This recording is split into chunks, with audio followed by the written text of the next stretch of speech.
Dans le psaume 42,7, nous lisons « Une profondeur appelle une autre profondeur ». Dans d'autres versions, elle est traduite par abîme. Un abîme appelle un autre abîme. Seul un appel procédant de la profondeur peut provoquer une réponse venant de la profondeur. Seul ce qui surgit des profondeurs de votre être peut avoir un effet dans la vie des autres. Nous-mêmes, nous recevons bien peu d'aide d'une prédication superficielle et de même, nous ne pouvons pas beaucoup aider les autres, à moins que notre propre vie n'ait été profondément affectée. Ce qui est superficiel ne pourra jamais produire que des résultats superficiels. Oui, vous pouvez mettre en émoi les sentiments des autres par vos larmes ou par vos sourires. Vous pouvez même stimuler l'enthousiasme et avoir des résultats temporaires. Mais si vous n'avez pas de profondeur, vous ne pourrez jamais atteindre la profondeur dans l'âme des autres. Dans la parabole du semeur, le Seigneur Jésus parle de la semence qui tombe sur un endroit pierreux où elle n'avait pas beaucoup de terre. Elle leva aussitôt parce qu'elle ne trouva pas une terre profonde. Mais quand le soleil se leva, elle fut brûlée et sécha, faute de racines. Marc 4, 5, 6. Qu'est-ce que les racines? C'est la croissance sous la surface de la terre. Que sont les feuilles? De la croissance au-dessus du sol. La racine, c'est la vie cachée. Les feuilles, la vie manifestée. Le problème pour de nombreux chrétiens, c'est que tandis qu'il y a beaucoup de vie apparente, il y a très peu de vie secrète. Vous êtes chrétien depuis de nombreuses années, n'est-ce pas? Alors, permettez-moi de vous poser cette question. Quelle proportion de votre vie est cachée au regard des autres? Y a-t-il une partie importante de votre vie que les autres ne connaissent pas? Vous aimez souligner les œuvres extérieures? Oui, les bonnes œuvres sont importantes.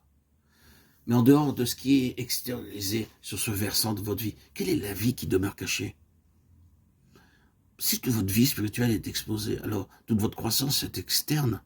Et parce qu'il n'y a pas de croissance interne, vous manquez de racines. Dans votre vie chrétienne, il est nécessaire que vous appreniez la signification du corps de Christ. Nous devons apprendre à vivre corporativement. D'autre part, nous devons apprendre que la vie donnée par le Seigneur à chaque membre de son corps a aussi un caractère individuel.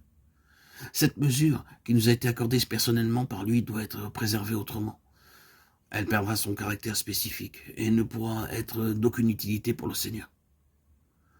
Si ce qui nous a été spécialement confié est exposé, cela inexorablement se desséchera. Le sermon sur la montagne du Seigneur Jésus est remarquable. D'un côté, il dit « Vous êtes la lumière du monde, que votre lumière brille devant les hommes, afin qu'ils voient vos bonnes œuvres et glorifient votre Père qui est dans le ciel. » Matthieu 5, 14, 16. D'autre part, il dit « Prenez garde de pratiquer votre justice devant les hommes pour être vu par eux. Mais quand tu fais l'aumône, que ta main gauche ne sache pas ce que fait ta droite, afin que ton aumône se fasse en secret. Quand tu pries, entre dans ta chambre, ferme ta porte et prie ton Père qui est là dans le lieu secret. » Matthieu 6, 1, 6. D'une part, si vous êtes chrétien, vous devez le dire ouvertement et le professer publiquement.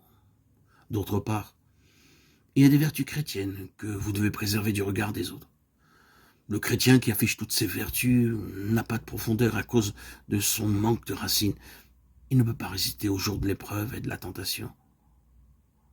Nous qui sommes des enfants de Dieu depuis quelques années, demandons-lui de nous montrer parmi nos expériences celles qui sont trop exposées au regard d'autrui. Demandons-lui aussi d'accomplir une œuvre dans nos vies pour qu'elle s'enracine profondément en lui.